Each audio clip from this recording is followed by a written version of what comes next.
Lucas 21. Lucas 21. A partir do versículo 24. Cairão a vida espada.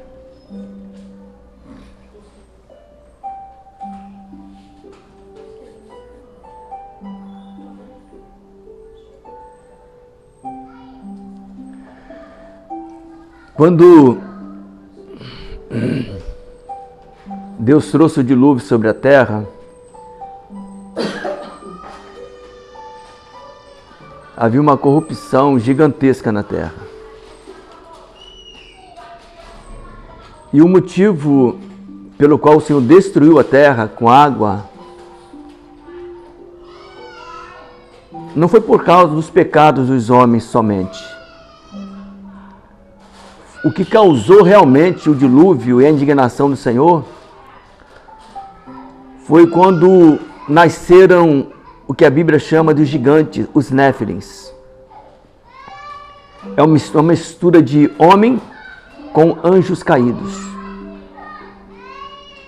Os seres híbridos, gigantes. E Deus falou, não dá mais, eu vou ter que trazer sobre a terra.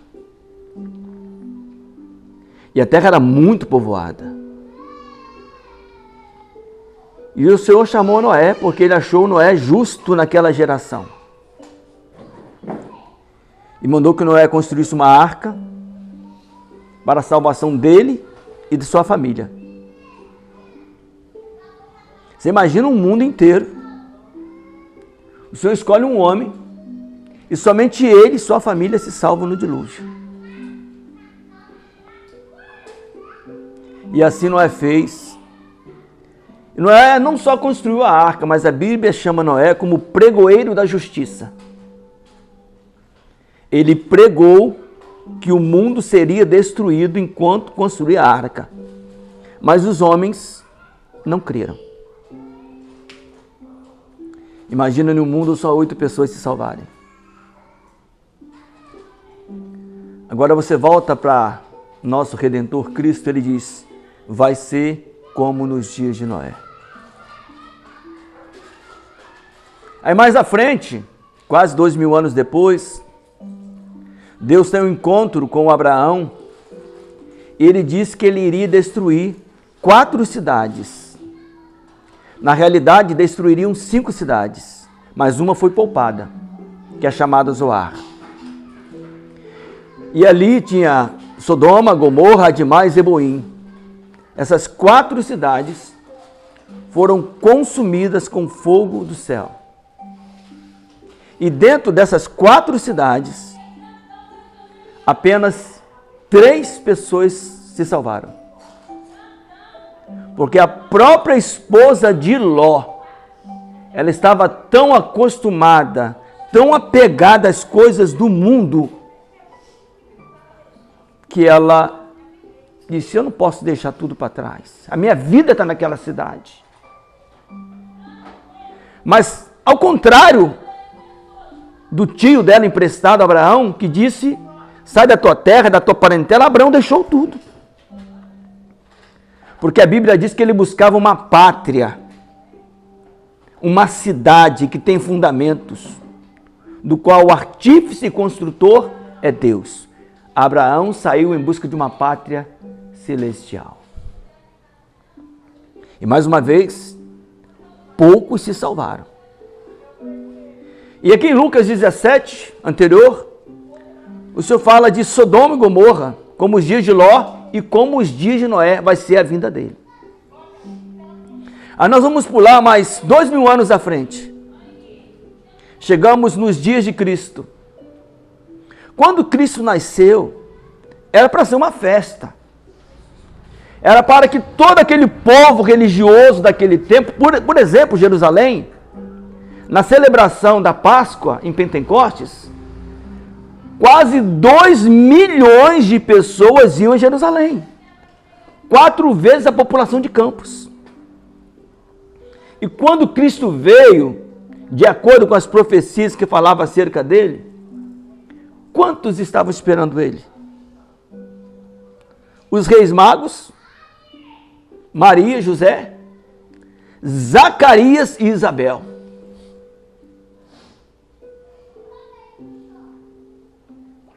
E ele cresceu, e eu vou abrir um parênteses aqui para dizer Herodes. O rei Herodes, ele acreditou que aquele homem poderia ser o Messias, aquele menino. Por isso, ele mandou matar todas as crianças de 2 anos para baixo. Mas o Senhor foi guardado, porque o Senhor levou ele para o Egito. E a Bíblia, a história bíblica, ela se repete. O Senhor trouxe Cristo do Egito, mas antes, ele trouxe Moisés também do Egito. Porque Moisés é uma figura de Cristo. Cristo cresce, vai até os 30 anos, e a Bíblia diz que nem os seus irmãos criam que ele era o Cristo. Os irmãos de Cristo, filhos de Maria e José, não acreditavam em Cristo. Por quê? Porque ele não tinha aparência de Deus. Ele não tinha aparência de rei, ele era uma pessoa comum, como nós. E os homens buscam alguém importante, alguém de boa aparência, alguém bem vestido. Mas o que o Senhor disse a respeito disso? Os que se vestem bem e se assentam nos primeiros lugares, não sejam semelhantes a eles, porque eles nada sabem. Em Oséias 4,6 o Senhor diz assim: o meu povo foi destruído porque lhe faltou conhecimento. Não é porque eles não iam à igreja, não é porque que eles não oravam, é porque eles não tinham conhecimento do Senhor. E você não pode amar quem você não conhece. Você só consegue amar aquele que você conhece. Como uma pessoa pode amar a Deus, amar a Cristo, se não tem relacionamento com Ele, se não conhece a Cristo? Impossível. A pessoa pode até dizer que serve a Cristo, mas se não tem relacionamento com Ele, não consegue amar. Porque o amor, ele se constrói no relacionamento. Se Fernando e Lênia não tivessem se conhecido, hoje eles não se amariam, nem estariam casados. Estariam um de um lado e outro de outro. Mas quando se conheceram, tiveram relacionamento, surge o amor. Tem que conhecer. E o povo do Senhor foi destruído nos dias de Noé e nos dias de Ló, porque não tem conhecimento do Senhor. E aí nós trazemos Cristo para os nossos dias, e ele disse, vai ser como nos dias de Noé e como nos dias de Ló. Se nós pegarmos a Bíblia lá em Apocalipse capítulo 2, começa 2 e 3, as 7 cartas, sempre no final de cada carta, a Bíblia diz que havia um remanescente. No meio de toda aquela população havia um remanescente. E Isaías grita, ainda que o povo de Israel seja como a areia do mar, só o remanescente será salvo. Porque precisa conhecer o Senhor. O Senhor cresce, se batiza no Jordão e começa os 3 anos de ministério milagrosos. E aí uma multidão começa a seguir a Cristo. E aí sim o povo reconhece que ele é o Messias. Não! Porque você sabe o que Cristo disse quando ele multiplicou os pães?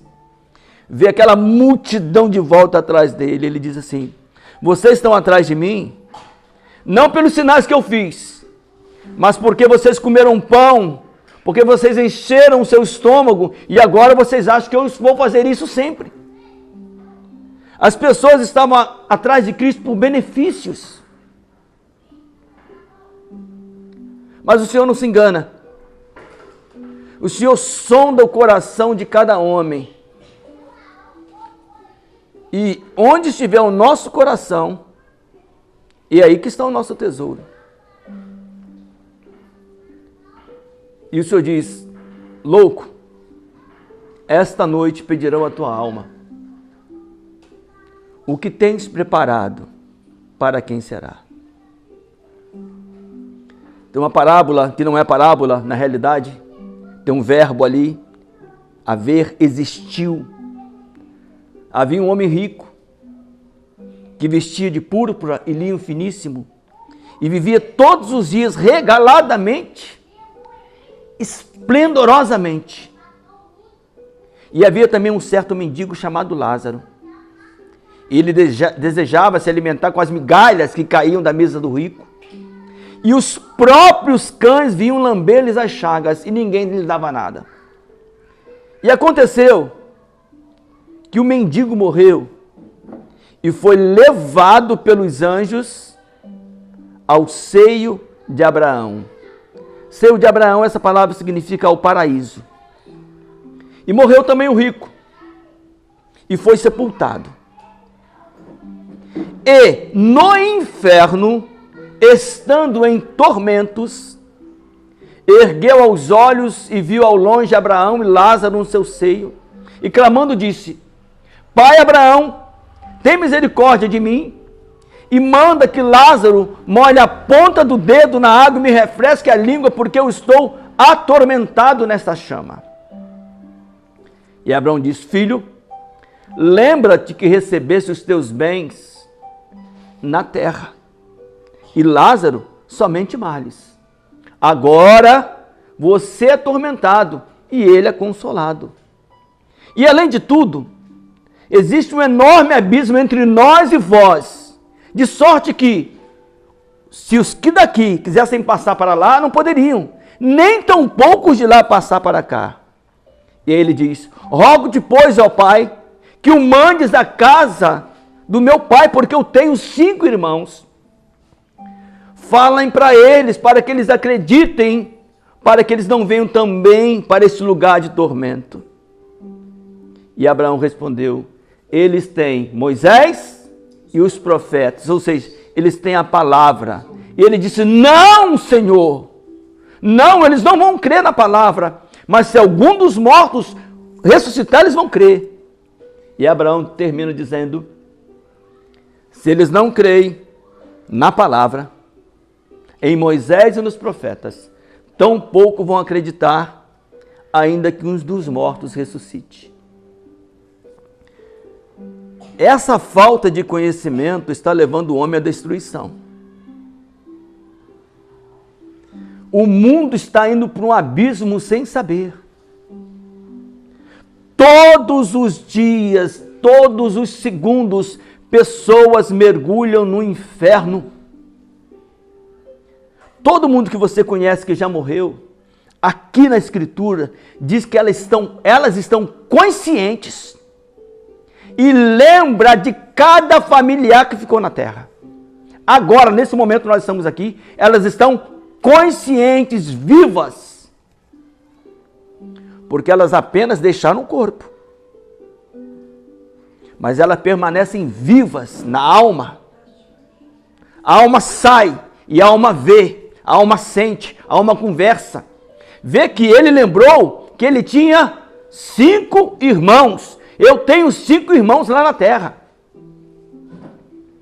Vê o estado de consciência de quem morreu. Do outro lado, os que estão na glória, sabe o que a Escritura diz? Que eles estão, Apocalipse 6, eles estão debaixo do trono de Deus. Felizes, mas conscientes também. Sabe o que eles dizem, os santos? Até quando, ó Santo Dominador, não julgas e vingas o nosso sangue dos que habitam na terra? Irmãos, todos os que morreram, todos, estão conscientes. Ou no inferno, ou no céu, vivos. Apesar que o inferno, você não pode chamar aquilo de vida, né? Porque é tormento. Por isso Cristo diz: eu sou a ressurreição e a vida. Deus é Deus dos vivos e não dos mortos. Elias e Moisés e Elias haviam morrido um a 1.500 anos antes e outro a 1.000. E eles apareceram vivos conversando com Cristo. Porque quando nós morremos, e o Luiz, tem essa experiência, está aqui. Ele foi para o hospital, ele saiu do corpo. E ele viu. Ele viu. E o Senhor o trouxe de volta. Então, isso é muito sério, os homens não dão valor a isso. E a vida pode ser tomada a qualquer momento. A qualquer momento você pode partir.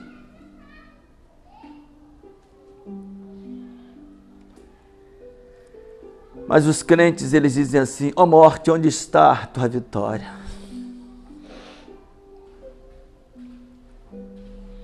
A nossa vitória sobre a morte já foi conquistada por Cristo na cruz.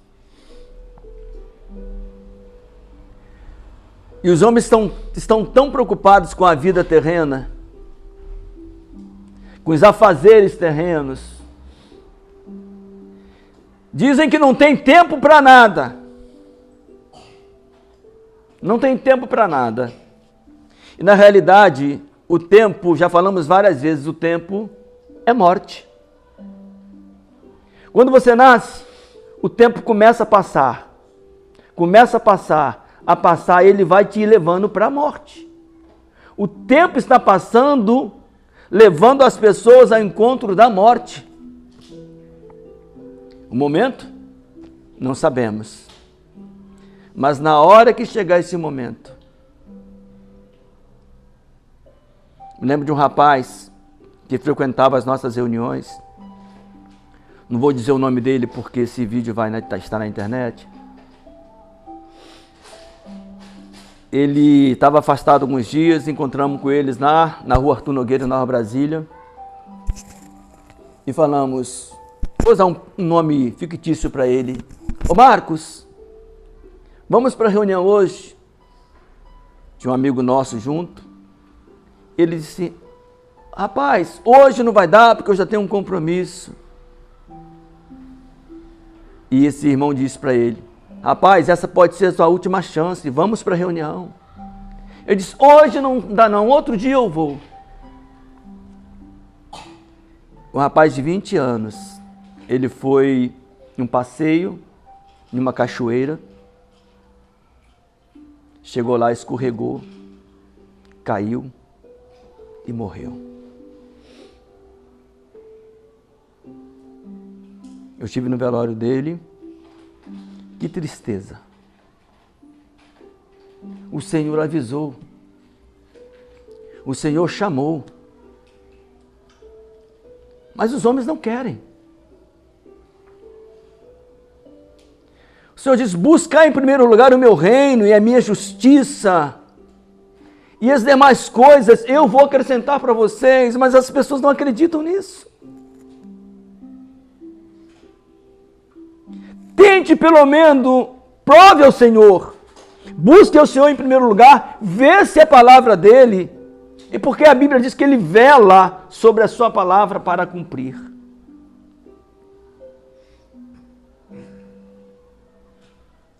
Por isso que o salmista já diz, vale mais um dia na tua casa do que em outros lugares 1000. Buscai ao Senhor enquanto se pode achar. Invocai-o enquanto está perto. Quanto mais você se preocupa com a vida e se afasta do Senhor, mais você vai sofrer. Quanto mais você se aproxima do Senhor, o que a Bíblia diz? Aquele que habita no esconderijo do Altíssimo, a sombra do Onipotente descansará. Eu vejo as pessoas sem conhecimento do Senhor. Eu falo, Senhor, que isso?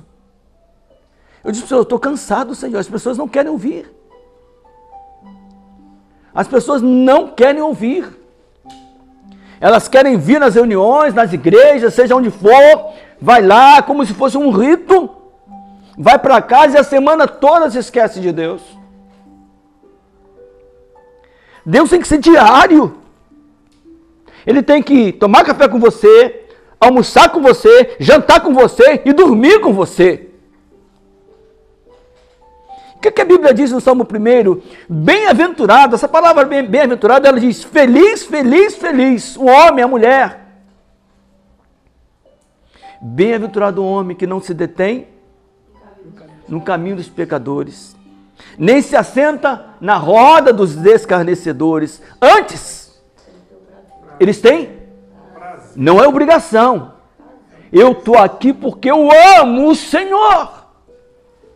Eu tenho prazer na sua palavra, na sua lei. E nessa lei eu medito de dia e de noite.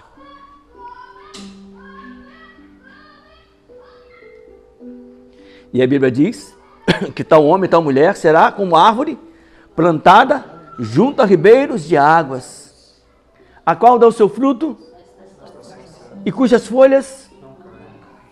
Mas os ímpios não são assim. Eles são como a moinha, pelo que os ímpios não subsistirão no juízo, nem os pecadores na congregação dos justos. Por quê? O Senhor conhece o caminho dos justos, mas o caminho dos ímpios perecerá.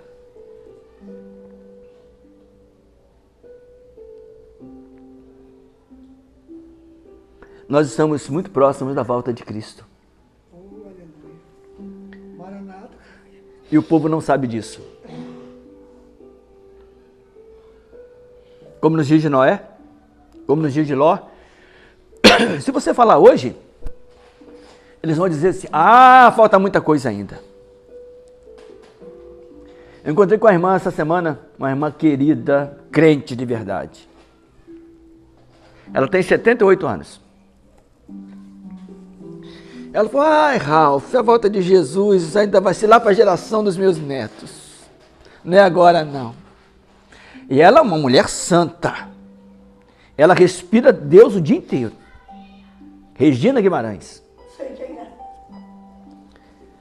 Uma mulher... Eu conheço Regina Guimarães há muito tempo. Eu desde pequenininha. Crente de verdade.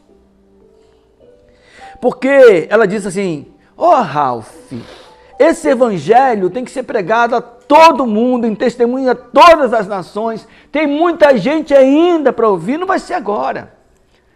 Cada um pela sua vez. Eu falei, aonde está escrito isso? Mateus. E esse evangelho será pregado em testemunho a todas as gentes, e então verá o fim. Mas se todo dia nasce gente. O fim d'água, mãe. E nos dias de Paulo, sabe o que Paulo disse? Já nos dias do início do Novo Testamento, Paulo disse que esse evangelho já havia chegado a toda a terra. E aí? Se você ler Apocalipse, quando sai aqueles 4 anjos, a Bíblia diz que eles tinham um evangelho. Diz que os anjos tinham o evangelho eterno nas mãos para pregar nos 4 cantos da terra, e então virá o fim. Só que antes do fim, tem o arrebatamento da igreja. E agora nós vamos ler um texto, onde o Senhor, Ele nos mostra como saber o tempo da vinda dEle. Lucas 21, a partir do versículo 24. Obrigado, irmão.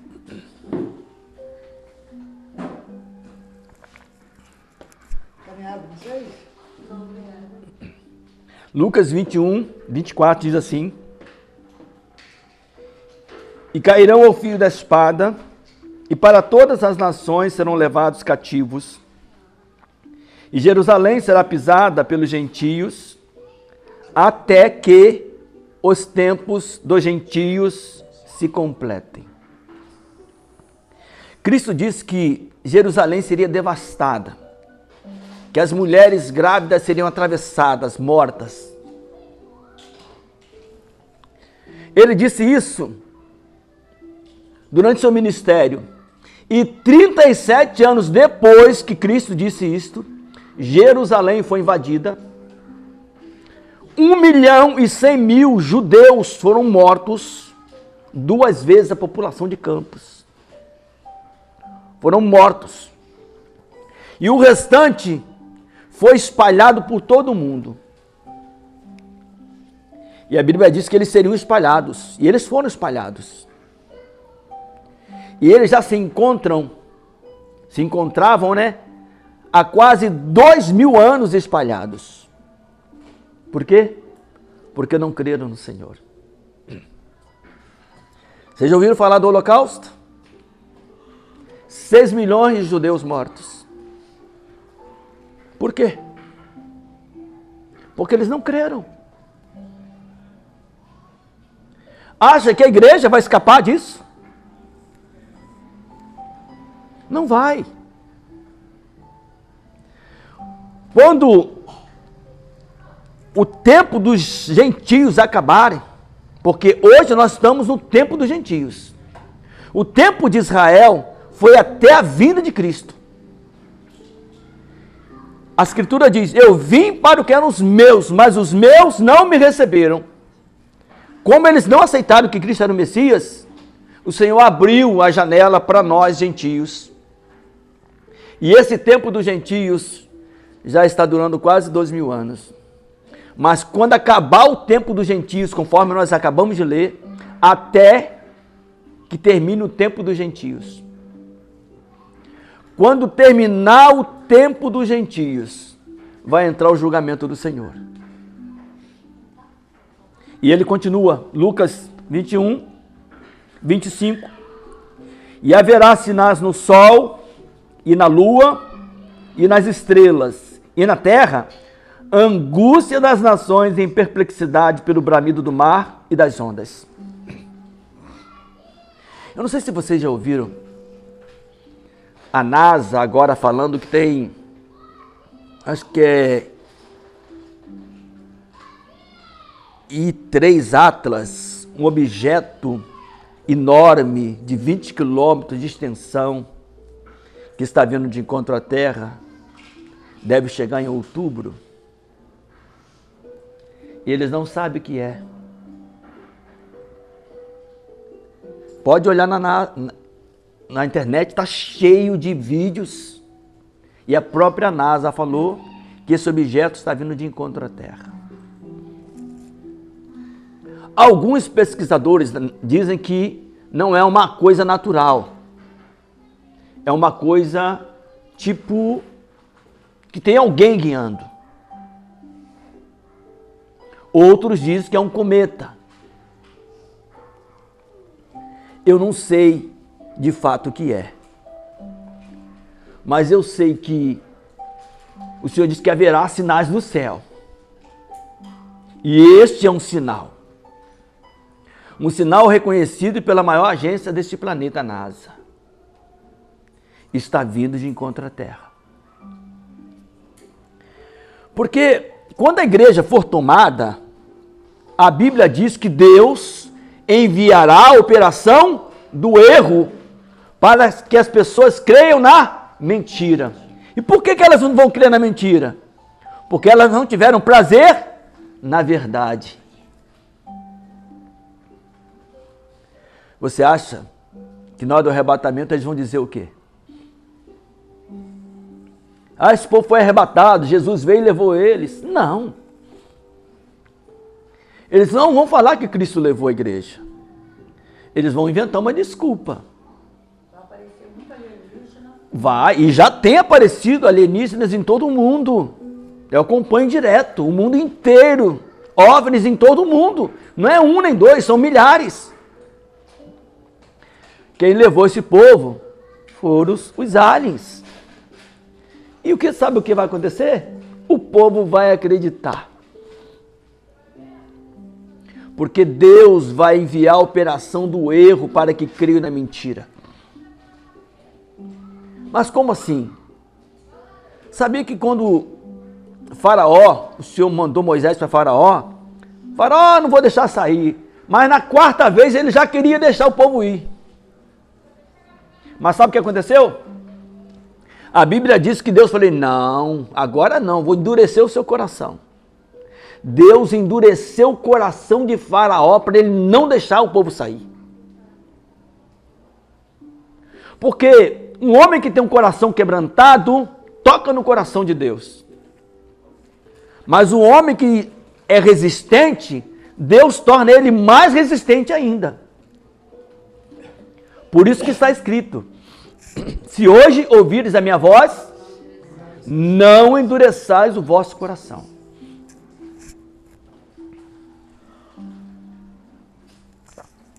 Então, esse é um dos sinais. Esse mês de setembro, eu não sei quantos estão acompanhando, mas o mundo inteiro, não é só no Brasil, é no mundo inteiro, relatos de sonhos e visões sobre a vinda do Senhor. Mas não é são centenas, talvez milhares de pessoas e vídeos. Nós tivemos agora, dia 7 de setembro, a lua de sangue. E dia 21 de setembro, o eclipse solar. Dia 23 de setembro, nós teremos um encontro na ONU para tratar um acordo de paz com Israel. E a Bíblia diz, quando disserem a paz e segurança, sobrevirá repentina destruição. Muitos são os sinais da vinda de Cristo. Mas o povo vai ser pego de surpresa. Eu estou muito preocupado, sabe com o quê? Se eu ficar. Porque não é quem prega que vai, é quem vive. Eu não sei se eu vou subir, não. Eu estou sendo sincero. Você está em pecado? Não, não estou em pecado. Eu estou com medo. Eu não ando em pecado, não ando em pecado. Sou um pecador, mas não vivo em pecado. Mas eu sei que a porta é estreita, irmãos. Eu espero que o Senhor me leve. Porque eu sei que os que ficarem vai ser uma tribulação tão grande, qual nunca houve nem jamais haverá. Porque o anticristo, ele não vai simplesmente chegar na sua casa e dizer, mandar os soldados dele disserem assim, você é cristã? Sim. Ou negue ou morra. A pessoa vai dizer, então você me mata. Ele não vai fazer isso. Ele vai te prender. Ele vai te torturar. Ele vai pôr você em tortura até que você negue. E vai ser tão terrível que a Bíblia diz, se aqueles dias não fossem abreviados, nenhuma carne se salvaria. Eu não quero estar aqui. Eu não quero estar aqui. Principalmente pessoas que têm filhos. Eles serão cruéis demais. Hitler fez covardia terrível com os judeus. Eles faziam experiências com crianças vivas. Cirurgias, coisas absurdas. E a Bíblia diz que o anticristo será pior. E acreditem ou não, o anticristo já está na terra e pronto para assumir. Só tem um que está resistindo a ele. Este um que é desprezado pelo povo. É o Espírito Santo na igreja. Quando a igreja fiel for tirada, diz a Escritura que o anticristo vai se revelar. E aí a Bíblia diz: ai dos que habitam a terra, porque Satanás desceu até vós com grande ira, sabendo que ele tem pouco tempo. Por isso, novamente diz a Escritura: se hoje ouvirdes a minha voz, não endureçais o vosso coração. Ah, Senhor, se eu pudesse escolher hoje, eu não queria estar aqui. Irmãos, vida é no céu. Isso aqui é sofrimento. Isso aqui é luta. Nós temos momentos de alegria. E tanto é verdade que o Senhor diz assim: e Deus, o Altíssimo, limpará dos seus olhos toda lágrima. Não haverá mais dor, nem pranto, nem clamor algum, porque as primeiras coisas são passadas, e eis que tudo se fez novo. E eu vi a nova Jerusalém, que desce do céu. É um sonho. O meu maior sonho desde muitos anos é estar no céu. Não é por causa do céu, é por causa do nosso Redentor. Por isso nós voltamos lá no começo. Como você pode amar aquele que você não tem relacionamento? Aquele que você se encontra só no final de semana na igreja? Quando de fato, quem é a igreja? Nós. Paulo, em todas as suas epístolas, diz que nós somos o templo do Espírito Santo. E sabe que Estevão, que foi apedrejado, cujo Paulo, quando era Saulo, deu testemunho contra ele, sabe por que ele morreu? Porque ele diz assim: o Altíssimo não habita em templos feitos por mãos humanas. Como os judeus eram muito religiosos, quando eles ouviram isso da boca de Estevão, eles idolatravam o templo.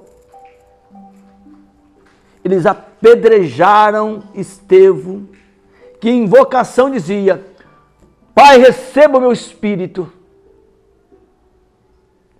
e não lhes impute este pecado. Estevão morrendo, o que ele viu? Os céus abertos. O Pai e Cristo do seu lado. Cara, é porque eu amo muito a minha casa, a minha família. Eu amo falar do Evangelho. Mas eu não queria estar aqui, não. Não é, isso é pura verdade. Porque lá é muito melhor. Já viu crente com medo de morrer? Tem crente que tem medo de morrer. Medo de morrer. Não pode ter medo de morrer, porque a gente não morre. Quando a gente sai daqui, chegam os anjos perto de você: vamos para casa. Mas o povo não conhece Deus. Como vai amar aquilo que não conhece? Se tornam como os judeus, fariseus, religiosos. Eles disseram: nós temos por Deus, o nosso Pai é Deus. E eram os principais das sinagogas, os líderes religiosos. Aí Cristo diz para eles assim: vocês têm por pai o diabo. Porque quem não ama não é nascido de Deus, porque Deus é amor. Quem não perdoa não pode ser perdoado. Quem não ajuda não pode ser ajudado. Quem não é misericordioso não pode alcançar misericórdia. É por isso que essa geração é uma geração que vai sofrer muito. Versículo 27. E então verão ver o Filho do Homem numa nuvem com poder e grande glória. Ora, quando essas coisas começarem a acontecer, olhai para cima e levantai a vossa cabeça, porque a vossa redenção está próxima. E aí Cristo propõe uma parábola e diz: olhai para a figueira e para todas as árvores. Quando já começam a brotar, vós sabeis por vós mesmos, vendo-as, que perto está já o verão. Assim também vós, quando virdes acontecer essas coisas, sabei que o reino de Deus está perto. Em verdade vos digo que não passará esta geração até que tudo aconteça. Passarão os céus e a terra, mas as minhas palavras jamais passarão. Que geração é essa? É a geração da figueira. Por isso que ele colocou uma parábola aqui. Ele diz assim: olhem para a figueira. Na Bíblia nós temos 3 árvores bem conhecidas: a figueira, a oliveira e a videira. A figueira representa Israel na Bíblia, a videira, o Espírito Santo, e a oliveira, o Espírito Santo, e a videira, a igreja com Cristo. Ele não mandou olhar para a igreja, ele mandou olhar para Israel. E ele disse: quando Israel nascesse como nação, quando Israel brotasse novamente, não passaria essa geração. Nós lemos no versículo 24 que Israel foi espalhada durante quase 2000 anos. Em 14 de maio de 1948, Israel nasceu. Profecia de Isaías. Israel nasceu num só dia. Este ano 2025, Israel completou 77 anos. Cristo disse que não passará esta geração sem que tudo aconteça. A vida dessa geração é de 70 a 80 anos. Só. Enfado e canseira. Acabou o tempo. Não é triste não. Fica preocupada. Eu fico feliz com as pessoas que têm os filhos pequenos, principalmente os crentes. Que o Senhor vai tomar os seus filhos. Porque ficar aqui na tribulação com criança pequena não vai ser fácil. Agora, nós temos 3 anos para Israel completar 80 anos, mas ele não disse que seria nos 80. É de 70 a 80. Qualquer momento. Pode ser esse ano? Pode. Pode ser muito. Tem tudo para ser, né? Tem tudo. Eu gostaria muito, eu tenho orado muito ao Senhor para dizer: Senhor. E aí nós entramos naquela palavra que diz: daquele dia e hora, Ninguém sabe. nem os anjos do céu, nem o Filho, mas unicamente meu Pai. Essa palavra é uma palavra enigmática e muito perigosa. Por quê? Os que são contra este tempo dizem assim: daquele dia e hora ninguém sabe, nem o Filho, nem somente o Pai. Mas Cristo é Deus? Sim. Ele está no céu glorificado? Sim.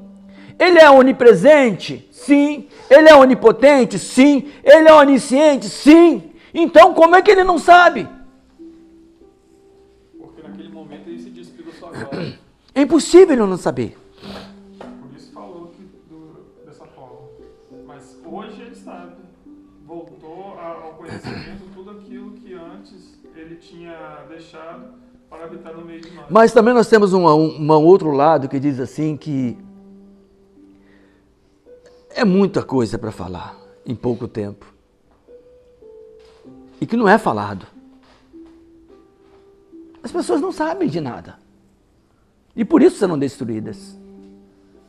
O Senhor estabeleceu no Antigo Testamento como sombra das coisas que viriam. E ele instituiu algumas festas judaicas, propriamente sete festas proféticas. 1500 anos antes de Cristo nascer, as festas foram estabelecidas. E quando Cristo veio, 1500 anos depois, ele cumpriu a primeira festa, que era a Páscoa. Ele morreu no dia 14 de Nissan, cumprindo a Páscoa. Depois ele cumpriu pães ázimos. Depois ele ressuscitou em primícias. E o Espírito Santo veio em Pentecostes. Essas 4 festas se cumpriram. A quinta festa é chamada Festa das Trombetas. Por isso que Paulo fala, escrevendo aos Tessalonicenses, ao soar da trombeta de Deus, e aos 1 Coríntios capítulo 15 também, ao soar da última trombeta. Cristo vem em trombetas. E esta festa das trombetas, dentre as 7, ela é a única que não, naquele tempo não sabia o dia e a hora que ela ia acontecer. Porque ela dependia do primeiro sinal da lua nova, no mês de Tisreis dele, setembro nosso, outubro, quando surgia o primeiro risco da linha nova, a linha, eles gritavam festa das trombetas e tocavam